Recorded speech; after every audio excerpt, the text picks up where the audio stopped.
Vibracija počinje u kralježnici, duboko zujanje koje se diže s metalnog poda i smiruje se u podnožju lubanje. To nije buka nekog određenog stroja, već stalna simfonija 100.000 tona čelika koji se opire oceanu. Zrak miriše na svježu boju, vruće ulje i slanost nabijenu statičkim elektricitetom. Gledate kroz mali okrugli prozor debljine otprilike ruke i ne vidite kopno. Samo beskrajno prostranstvo plavkasto sive vode, ispresjecane vrhovima bijele pjene koja se proteže sve dok se ne spoji s niskim olovnim nebom. Ovo nije mjesto na koje stižete slučajno. To je odredište na koje ste prevezeni, otrgnuti od poznatog svijeta i položeni na rub svega. Helikopter koji vas je doveo ovdje, mehanička ptica koja je plesala na valovima ono što se činilo kao vječnost, sada je sjećanje koje blijedi u šapatu vjetra. Ono što ostaje je ovo. Otok koji nije otok. Tvrđava koja ne brani kraljevstvo, već tajna zakopana kilometrima ispod vaših nogu. Dobrodošli na jedino mjesto na zemlji gdje, prije nego što zaradite svoj prvi euro, prvo morate platiti vlastitom čovječnošću. Dobrodošli na naftnu platformu. Svijet u kojem se normalni zakoni ne primjenjuju. Zaboravite sve što mislite da znate o radnom danu. Zaboravite prometne gužve, pauze za kavu, pozive kući tijekom ručka. Ovdje je koncept rasporeda, apstrakcija udaljena poput nevidljive obale. Ovdje prevladava drugačiji kalendar, mjeren u rotacijama, u 12-satnim smjenama koje slijede jedna drugu, bez prekida subote ili nedjelje. Zakoni o radu, prava, društvene konvencije mute se poput magle nad morem kada se upustite u ovo eksteritorijalno industrijsko područje. Niste ni u jednoj zemlji. Nalazite se u koncesiji, na komadu mora iznajmljenom tvrtki čija su pravila jedini važeći ustav. Najviši autoritet nije sudac, već nadzornik smjene. Sigurnost nije pravo. To je vjerska dogma čija neposlušnost može imati trenutne i brutalne posljedice. Ovo je okruženje u kojem se osobna sloboda, od prve sekunde, trguje kolektivnim preživljavanjem. Gdje je svaki pokret, svaka gesta, kodificirana u postupcima strogim poput onih svemirske misije. Jer u biti to je ono što jest. Ljudska kolonija na neprijateljskom planetu zvanom Ocean, iza metalnog tornja. Plutajući industrijski grad iz daljine vara. Izgleda kao obična bušača platforma na nogama. Divovski građevinski set postavljen u vodu. Ali priđite bliže, popnite se na glavnu palubu i stvarnost vas pogađa snagom vala koji se razbija. Ovo nije samo jednostavna struktura. To je kompletan grad, vertikalni i složeni, komprimirani u prostor veličine 2 nogometna igrališta. Grad čiji jedini proizvod nije trgovina ili kultura, već energija u svom najsirovijem i najnestabilnijem stanju. Zamislite četvrti metropole. Sada ih zamijenite razinama čelika. Tu je stambena četvrt, niz naslaganih modula koji sadrže kabine za 200, 300, ponekad 500 duša. Tu je servisna četvrt, industrijske kuhinje koje hrane vojske, kafeterije koje mirišu na prženu hranu i jaku kavu, male teretane s pogledom na ponor, sobe za rekreaciju s televizorima koji prikazuju vijesti iz svijeta koji više ne izgleda stvaran. Zatim tu je industrijska četvrt, mračno, pulsirajuće srce. Ovdje se uzdižu platforme za bušenje, kilometri blistavih cijevi vijugaju krajolikom, a kompresori veličine kamiona čuče, izdišući snažan, stalan dah. Tu su laboratoriji u kojima se analizira svaki gram blata izvučenog iz dubina, kontrolne sobe prepune ekrana koji prikazuju tlakove, temperature i protoke kao da su vitalni znakovi pacijenta u komi. A ispod svega toga, u vlažnim, rezonantnim utrobama, leži elektrana, dizelski generatori urlaju danju i noću, postrojenja za desalinizaciju koja pretvaraju morsku vodu u resurs dragocjen poput zlata i sustavi za obradu koji pokušavaju ukrotiti otpad iz ovog frenetičnog industrijskog metabolizma. Rođenje diva. Kako se gradi čelični otok? Ali ovaj grad nije rođen ovdje. Njegovo postojanje krajnji je rezultat jedne od najsmjelijih i najskupljih inženjerskih kampanja ikad poduzetih. Tajtanskog rođenja koje se odvija stotinama, ponekad tisućama kilometara od odredišta. Sve počinje u brodogradilištima, metalnim katedralama, gdje je zrak gust od zvuka lučnog zavarivanja i udaranja pneumatskih čekića. Ovdje se kuju dijelovi čudovišta. Noge plašta, rešetkaste strukture koje nalikuju ležećim Eiffelovim tornjevima, grade se u dijelovima teškima stotinama tona. Gornja paluba, višekatna čelična ploča prošarana prethodno izbušenim rupama za svaki stroj, svaku cijev, svaki kabel, sastavlja se poput trupa kolosalnog broda. Nijedan od ovih dijelova ne može se prevoziti cestom. Preveliki su, preteški. Zahtijevaju posebne teglenice, poluuronjive platforme koje djelomično uranjaju kako bi se teret mogao plutati na njih, a zatim izvlačiti. Putovanje do mjesta instalacije samo je po sebi epski pothvat. Snažni remorkeri vuku ove divove preko otvorenog mora, na milost i nemilost oluja, danima ili tjednima. Tada dolazi trenutak istine. Na određenom mjestu čeka dizalica, pomorska zvijer s granom koja se uzdiže poput jarbola katedrale. Njezin rad zahtijeva nadljudsku preciznost. Dok valovi ljuljaju i dizalicu i teglenicu koja podupire dio, operateri moraju izvesti balet suprotstavljenih sila. Zakače, zatežu i polako, centimetar po centimetar, podižu dio noge ili palube, koji može težiti više od 10 lokomotiva zajedno, te ga vode preko površine vode kako bi ga spojili s onim što je već tamo. Svaki zavar izveden na moru, koji visi nad prazninom, pitanje je života ili smrti. Nakon što je glavna konstrukcija sastavljena, usidren je za morsko dno. Za fiksnu platformu u dubokoj vodi to uključuje šuplje pilote promjera tunela koji se čekićem zabijaju kroz noge i desetke metara u oceansko podzemlje. Prvi izazov, dolazak živ i zdrav. Zato prije nego što jedan radnik kroči na tu potpuno novu palubu, mora proći inicijacijski ritual koji je sve samo neceremonijalni i u potpunosti vođen brutalnim pragmatizmom.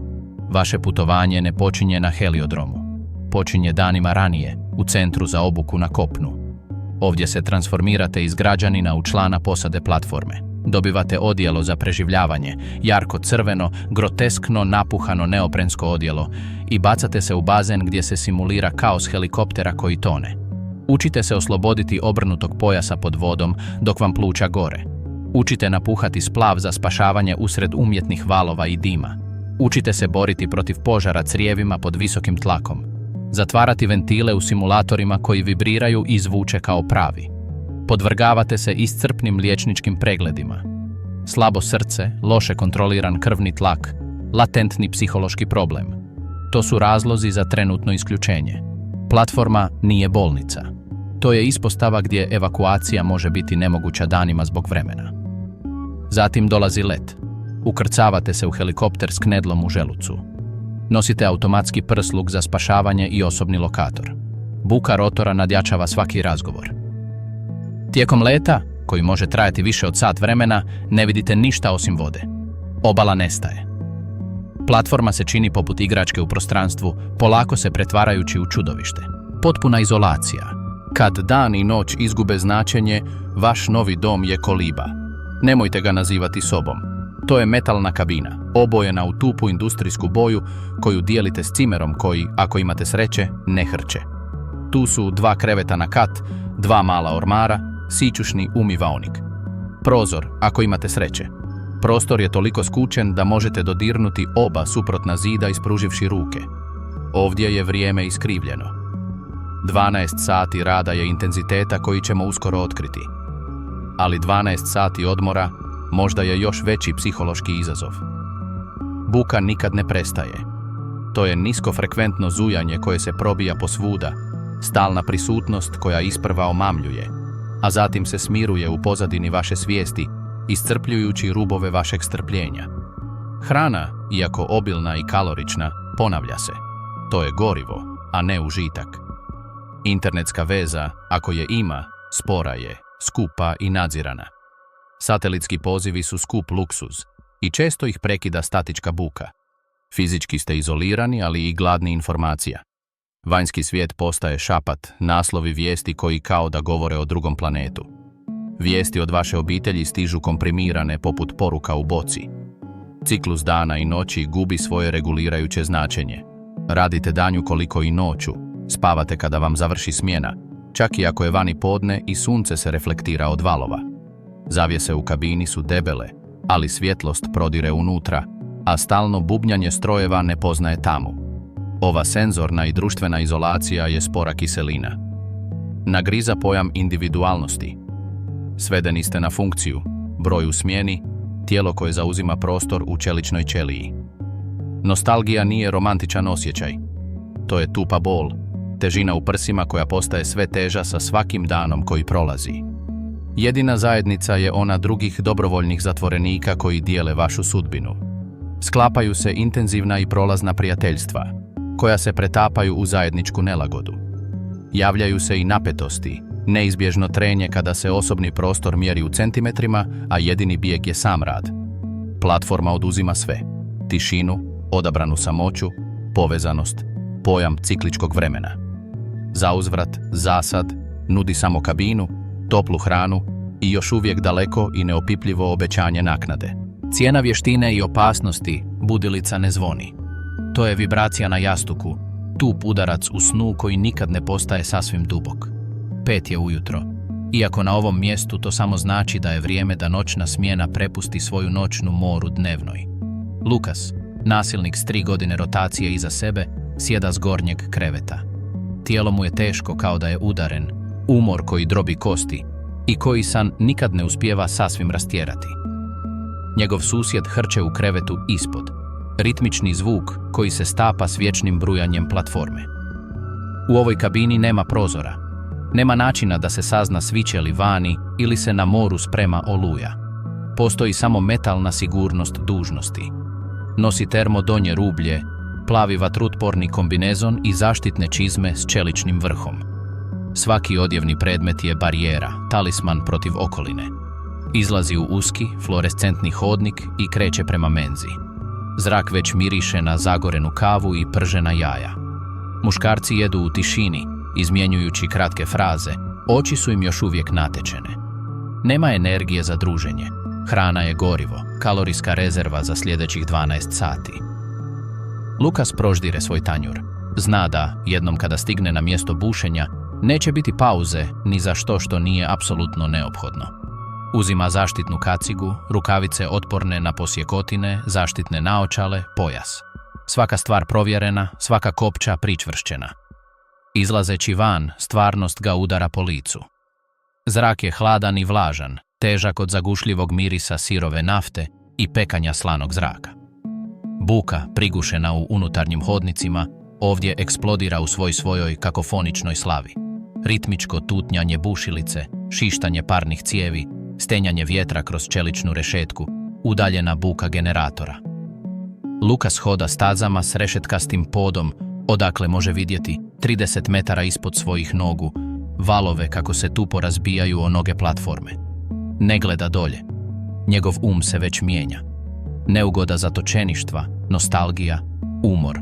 Komprimirani su i potisnuti. Sada ulazi u stanje apsolutne hiperkoncentracije.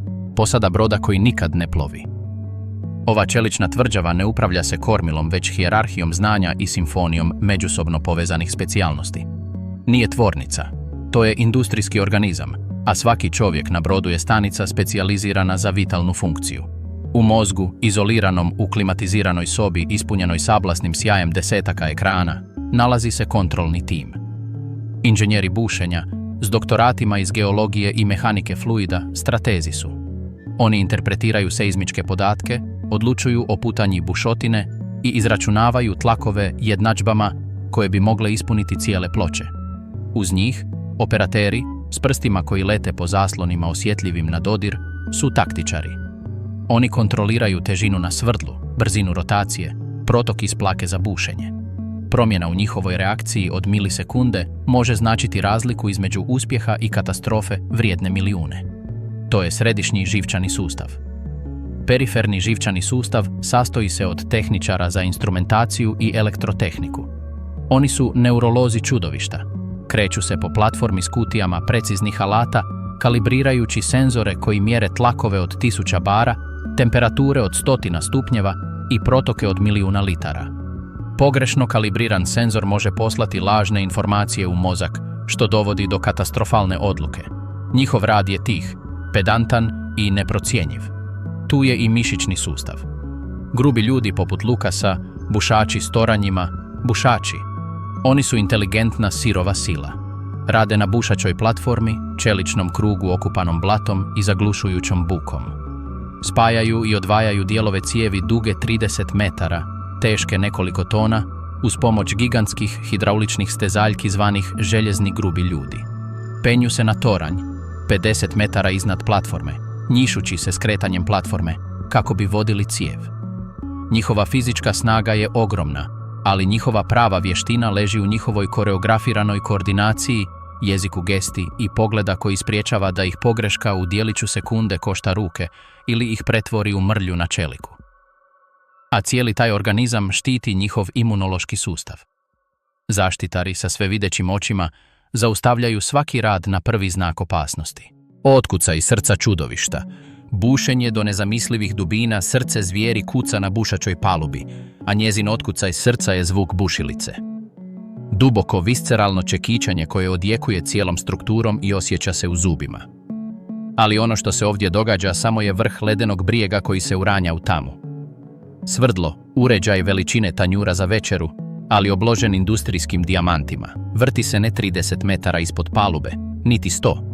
Možda je duboko 3000, 4000, čak i 5000 metara, probijajući slojeve sedimentnih stijena, soli, škriljevih formacija ispod morskog dna. Bušača kolona, niz čeličnih cijevi spojenih vicima, najduža je, najskuplja i najnježnija sonda koju je čovječanstvo ikada izgradilo. To je čelični bič dug kilometre, čiji se vrh vodi s preciznošću od metra kroz nevidljivu metu, slijedeći trodimenzionalnu putanju koju su dizajnirali mozgovi u kontrolnoj sobi. Tajna koja drži ovo ludilo pod kontrolom nije čelik, već blato. Bušača blato, gusta i složena smjesa gline, životna je krv sustava. Pumpa se pod brutalnim tlakom kroz unutrašnjost cijevi, istječe kroz svrdlo kako bi ga ohladilo i odnijelo krhotine stijena, te se vraća kroz prstenasti prostor između cijevi i stijenki bušotine, ali njegova najvažnija funkcija je protuteža. Na tim dubinama ležište nafte i plina je pod ogromnim tlakom, zarobljeno milijunima godina. Ako taj tlak pronađe put do površine, stvara erupciju, nekontroliranu eksploziju koja može lansirati cijev poput projektila, zapaliti platformu u vatrenoj kugli vidljivoj iz svemira i uzrokovati izlijevanje s nesagledivim posljedicama. Blato, sa svojom precizno izračunatom gustoćom, stvara hidrostatski stupac koji drži taj pakleni tlak na distanci. Ples s katastrofalnim pritiscima. Sve na platformi je vježba upravljanja kolosalnim pritiscima. Ovo nije metafora. To je čista, brutalna fizika. Cjevovodi koji transportiraju sirovu naftu od bušotine do spremnika za preradu podnose pritiske koji bi mogli prorezati ljudsku ruku poput maslaca ako bi zglob otkazao. Kompresori koji ubrizgavaju plin kako bi održali tlak u rezervoaru su komore stalne borbe. Separatori, gdje se sirova nafta, plin i voda dijele, su kotlovi titana, gdje se suprotstavljene sile uravnotežuju u delikatnom, ali nasilnom baletu. Operateri ne dodiruju izravno te sile. Oni ih savladavaju kroz džunglu ventila, blokirne ventile, regulacijske ventile, sigurnosne ventile, preljevne ventile. Neki su ručni, veliki kotači koji zahtijevaju desetke okretaja i snagu 2 čovjeka za pomicanje. Drugi su hidraulički ili električno aktivirani, kontrolirani s ekrana. Ali u slučaju nužde, filozofija je jasna, siguran kvar. Određeni ventili su dizajnirani da se automatski zatvore ako otkriju pad tlaka, porast temperature ili signal za požar. Oni su sfinkteri čudovišta, njegov posljednji refleks samoodržanja. Rad uz ove sustave je kao ples s uspavanim zmajem. Tehničar koji kalibrira odašiljač tlaka na plinskoj liniji zna da se između njihove rukavice i obuzdane bijesa metala nalazi samo prsten debljine olovke. Zavarivač koji popravlja nosač pored plinske linije visokog tlaka zna da bi toplina njihovog luka, teoretski, mogla oslabiti metal i uzrokovati pukotinu. Najopasnija profesija. Održavanje u paklu. Ako je bušenje srce, a obrada želuca zvijeri, održavanje je stalni rat s imunološkim sustavom. I na tom frontu neke su bitke legendarne zbog svog rizika. Zamislite zavarivača, odjevenog u vatrootporno odjelo, na vrhu ventilacijskog tornja, 40 metara iznad mora. Vjetar šiba, pokušavajući mu skinuti masku. Ispod njega samo rešetka prolaza i praznina isprekidana pjenušavim valovima. Njegova misija: popraviti pukotinu u kanalu koji prenosi otpadni plin. Prije nego što se približi, kanal je pročišćen dušikom, izoliran i testiran detektorima plina. Ali sumnja uvijek ostaje. Džep preostalog plina mogao je biti zarobljen. Zalutala iskra mogla bi pronaći svoj put. Njegov luk za zavarivanje stvara minijaturno, zasljepljujuće sunce, topi čelik na 1000 stupnjeva, dok vjetar pokušava ukrasti toplinu potrebnu za jak zavar. Svaki pokret je proračunat, svaki udah ispod maske je svjestan. Ili razmislite o roniocima za održavanje. Oni nisu spasioci, već tehničari koji se spuštaju na potopljene noge platforme. Njihov svijet je hladan, zeleni mrak. Tlak vode na 30 metara dubine 4 je puta veći od atmosferskog tlaka.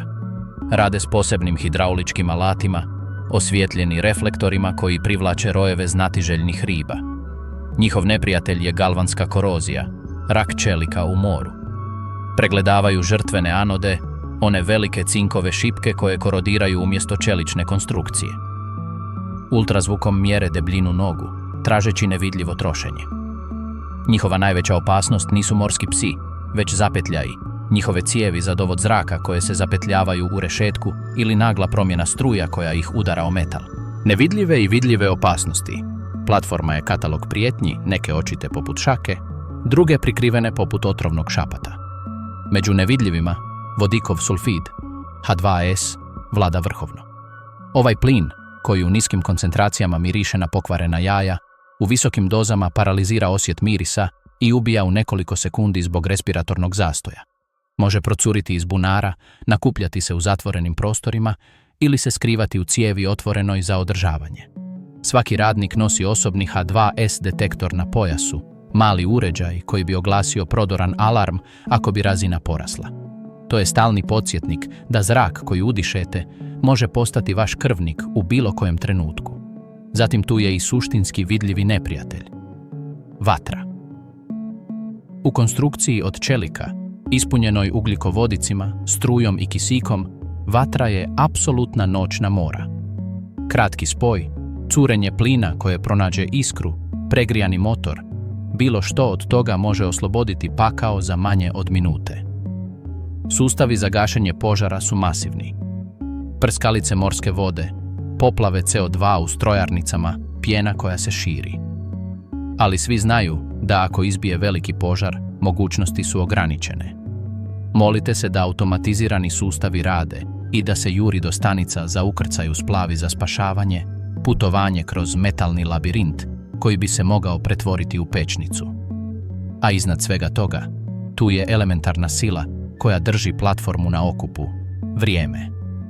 Oluja na moru nije kao oluja na kopnu. To je čudovište vjetra koje zavija brzinom uragana, s valovima koji mogu doseći 15-20 metara visine, udarajući o platformu snagom bombardiranja. Rad prestaje. Sve što nije osigurano lancima odlijeće. Konstrukcija se ljulja, uvija, stenje uz zvuk koji slama dušu. Nevidljiva valuta, izolacija, umor i ruptura. Ono što platforma uzima nije samo vrijeme. Ona oduzima identitet. Prisilna izolacija, obvezni suživot sa strancima, svođenje života na osnovne funkcije i rad djeluju poput kiseline na osobnost. Psiholozi to nazivaju sindromom prilagodbe ekstremnim okruženjima, ali radnici to znaju kao postati platforma. To je emocionalno otvrdnjavanje, žulj koji se stvara kako bi vas zaštitio od stalnog habanja. Ali taj žulj ne nestaje tuširanjem kada dođete kući. Stižete utrnuli.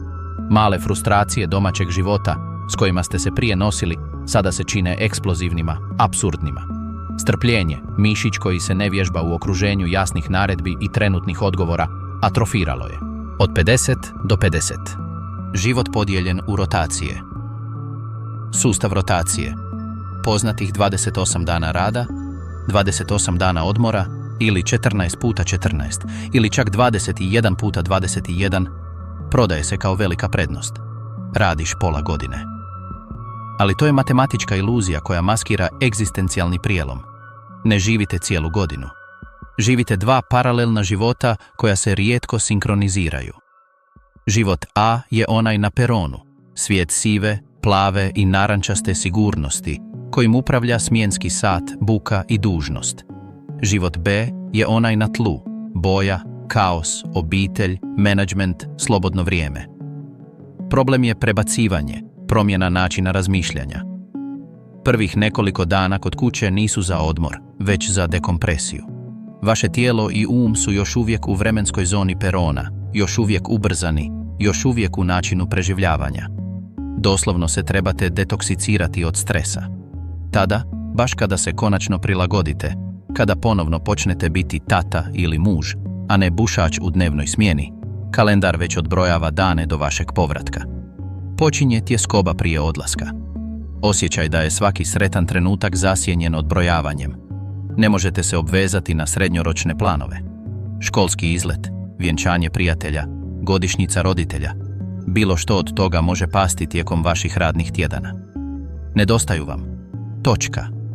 Vaš društveni život smanjuje se na intervale između posla i doma, a prijatelji koji ne razumiju taj strani ritam na kraju prestanu zvati. Razotkrivanje legende, pravi brojevi iza mita. Razgovarajmo sada o brojkama. Razlog zašto je sve ovo, u teoriji, vrijedno truda. Vrijeme je da analiziramo legendu i pogledamo brojke bez aureole rizika. Ove brojke su prosjeci temeljeni na tržištima Sjevernog mora i dubokomorskih područja, nekim od najplaćenijih, i mogu enormno varirati ovisno o tvrtki, zemlji i cijeni nafte. Radnik na nižim pozicijama, nekvalificirani radnik koji čisti, boja i pomaže u teškim zadacima, može zaraditi između 3.500 i 5.000 eura bruto mjesečno.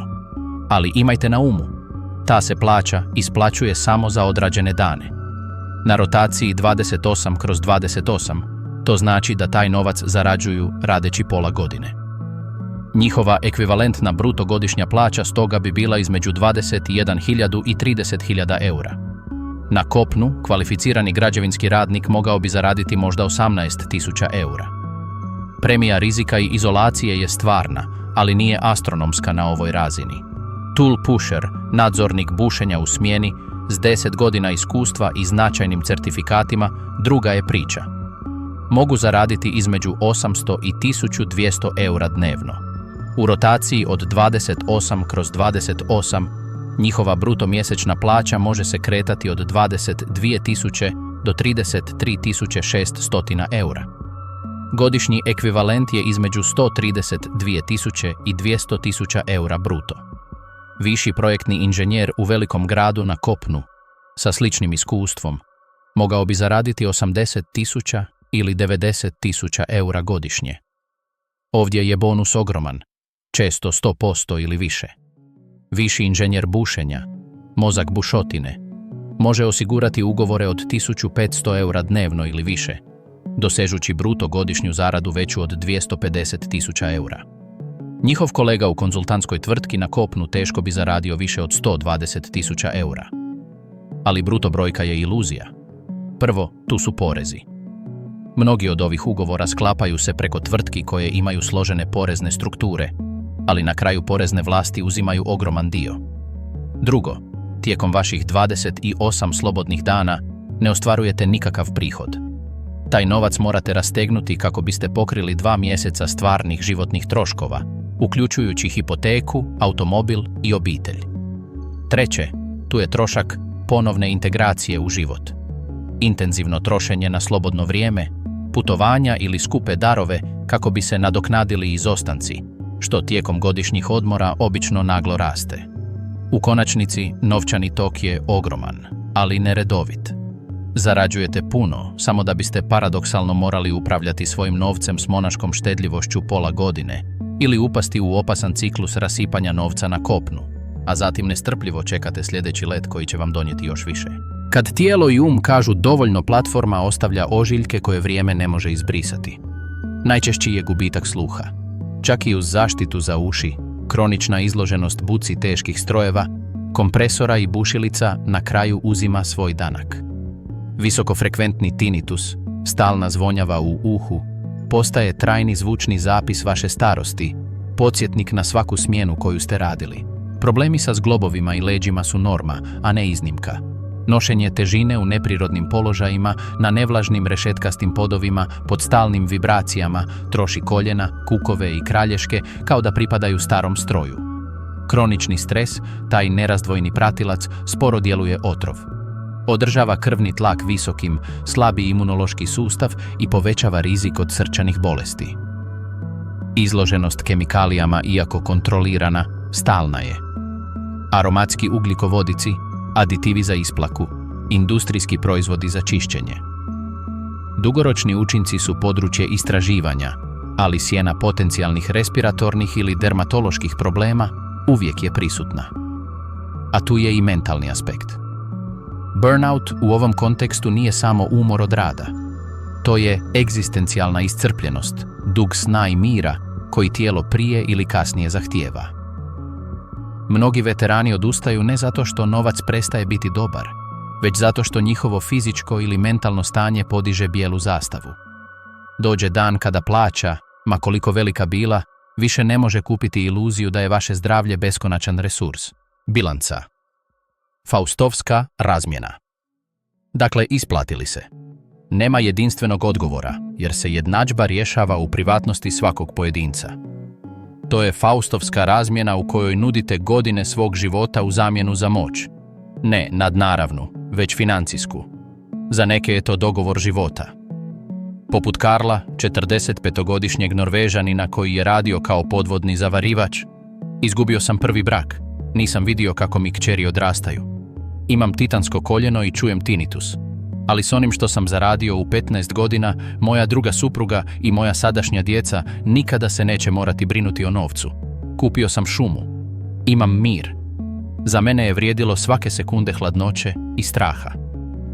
Za njega je novac bio alat za kupnju buduće slobode, po osobnoj cijeni koju je bio spreman platiti. Za druge je to zlatna zamka. Poput Ane, španjolske inženjerke elektrotehnike koja je otišla nakon 8 godina. Otišla sam misleći da sam jaka, da gradim budućnost. Vratila sam se s napadima panike, propustivši majčinu bolest i smrt. Novac je na računu, da. Ali ne mogu vratiti ono što sam izgubila. Kupila sam stan, ali sam prodala svoju mladost i svoj mir. To je bila najskuplja pogreška u mom životu. I ne govorim o novcu. Ravnoteža se naginje na jednu ili drugu stranu, ovisno o tome što najviše cijenite u toj fazi svog života. Ako ste mladi, slobodni, utapate se u dugovima i izuzetno ambiciozni, platforma može biti brutalan akcelerator prema financijskoj stabilnosti.